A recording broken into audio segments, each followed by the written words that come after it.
안녕하세요. 정의당 비상대책위원장 강은미입니다. 강은미 TV로는 오랜만에 인사드립니다.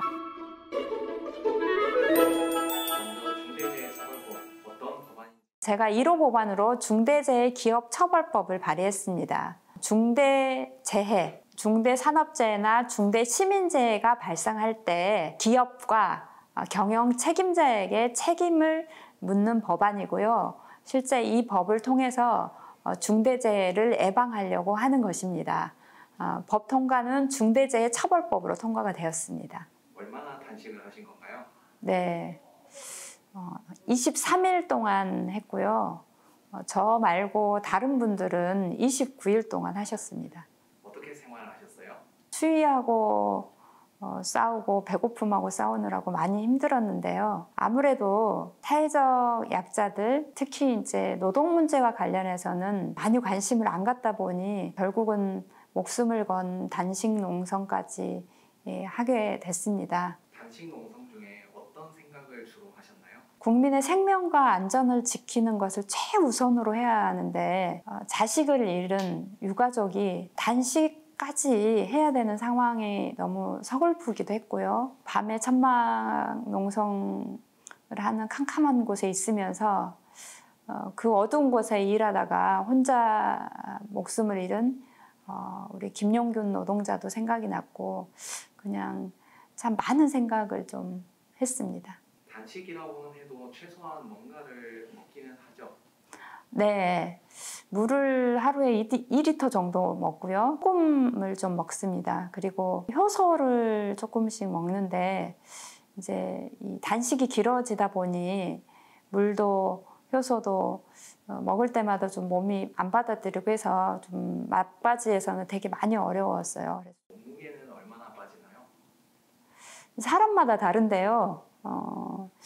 그 자기 몸무게 한 19% 정도가 빠지면 조금 위험수위여서 병원에 가야 된다고 하는데 제가 내 몸무게 한 13% 정도 빠졌어요. 그래서 8kg이 좀 빠졌고요. 아직도 그 몸무게가 회복이 안 되고 있습니다. 가장 힘들었던 점은 무엇인가요? 네, 제가 밥순이에요. 밥심으로 살거든요. 이제 다른 분들은 좀 배고픔이 덜하다고 하던데 저는 계속 배가 고픈 거예요. 그 배고픔을 계속 느끼는 것이 좀 힘들었고 국회가 긴박하게 돌아가는 것 때문에 단식하고 몸이 힘든데도 계속 회의에 참여하고 또 지속적으로 어떤 판단을 하고 협상을 해야 되고 이런 부분이 좀 많이 힘들었고요. 이제 또 한편으로는 유가족들이 목숨까지 걸면서 싸우는데 너무 법이 후퇴하는 거 아니야? 정말 있으나 마나한 법이 만들어지는 건 아닌지 뭐 이런 것 때문에도 많이 힘들었습니다. 왜 다시 돌아오셨나요? 농성장에 계속 단식을 하고 계시던 우리 김용균 어머님 그리고 이한비 PD 아버님 또 중대재해기업처벌법 운동본부의 집행위원장이 계셨기 때문에 빨리 돌아와서 단식은 계속 못하지만 함께 농성하고 마지막까지 제대로 된 법을 만들기 위해서 최선을 다하겠다. 이런 생각으로 돌아왔습니다. 김미숙님, 이용관님께 언니 오빠라고 부르시는데요. 네. 아니 이제 공식적인 자리에서는 아버님, 어머님 이렇게 부르고요. 우리 이용관 아버님은 저희 막내 작은아버지보다 나이가 더 많으세요. 그래서 내가 다음에 만나면 내가 작은아버님 이렇게 불러야겠다고 했더니 우리 이한비 PD 아버님이 그래도 작은아버님은 좀 너무하지 오빠만 몰라도 이렇게 하시더라고요. 그래서 농담으로 한번 그렇게 하는 거지만 두 분은 김용균 어머님, 이한비 PD 아버님 이렇게 자녀들 이름으로 불려주는 게 제일 좋다고 하시더라고요. 그럼 이제 몸은 괜찮으신 건가요? 건강 단식으로 한 게 아닌데다가 추운 데서 일을 하면서 단식을 했기 때문에 완전히 뭐 돌아오진 않았고요. 그 역류성 식도염이 좀 있었는데 오랫동안 단식하고 나면 이 소화 기능이 좀 약해진대요. 그러니까 원래 소화 기능이 좀 약했는데 더 약해지면서 조금 역류성 식도염이 좀 심해져서 그 그것 때문에 요즘 조금 고생을 하고 있습니다. 도식은 구체적으로 어떻게 하는 건가요? 회복식이라고도 하는데요. 이제 보통 단식을 하는 기간이 내가 23일이잖아요. 그럼 23일의 절반은 완전히 맑은 뭐 국물처럼 된 미음을 먹고 나머지 11.5일은 된 죽을 먹고 그리고 나서 23일 이제 그 기간 똑같은 기간만큼은 고기를 안 먹고 주로 이제 소화 잘 되는 야채나 잡곡밥 중심으로 해서 양을 조금씩 늘려나가는 방식으로 이렇게 하는데요. 아무래도 이 단식을 할 때는 어쩔 수 없이 안 먹어야 되는데 먹을 수 있는데 아주 조금 먹어야 되는 게 되게 힘든 것 같아요. 많은 사람들이 음식 조절, 양 조절을 잘 못해가지고 몸이 나빠지죠. 저도 먹는 양들을 잘 조절 못해서 조금 고생을 하고 있습니다. 단식 중에 가장 먹고 싶은 음식 혹시 떠오르신 게 네.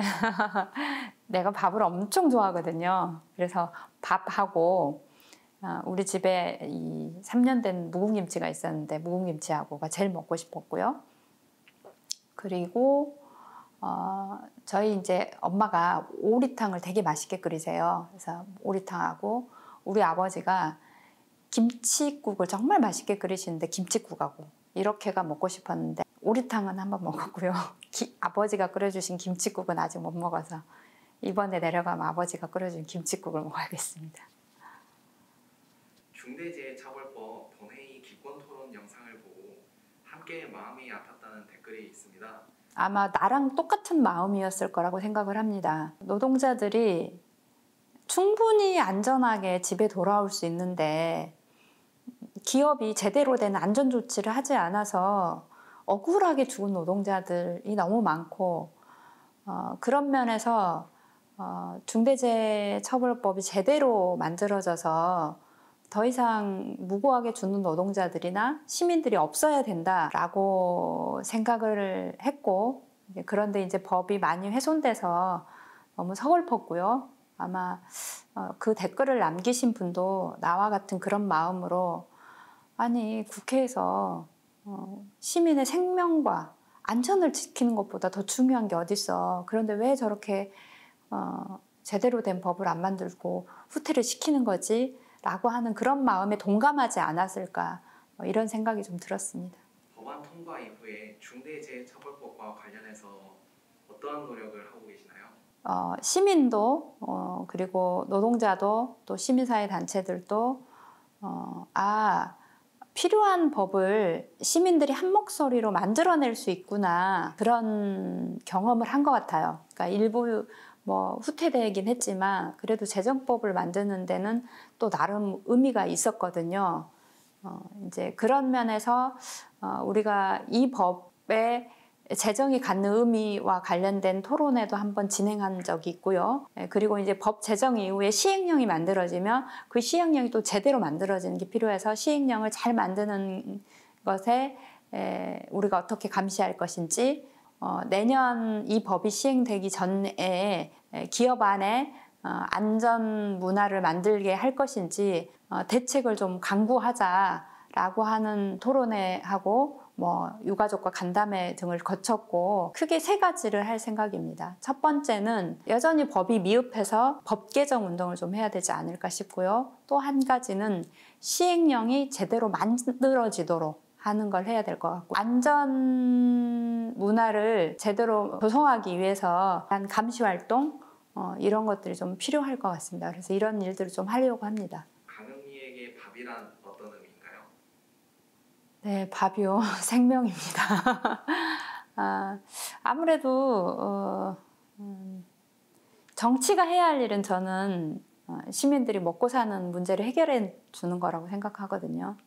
내가 늘 밥을 먹으면서 시민들이 편하게 밥을 먹을 수 있는 사회를 정치가 만들어야 되는데 이런 생각을 좀 합니다. 영상을 재밌게 보셨다면 강은미TV의 구독, 댓글, 좋아요 부탁드립니다. 제게 하고 싶은 이야기가 있다면 댓글을 남겨주세요. 응원의 글, 좋은 제안, 질타도 다 괜찮습니다. 여러분들하고 눈 맞추고 대답해 드리겠습니다. 또 만나요.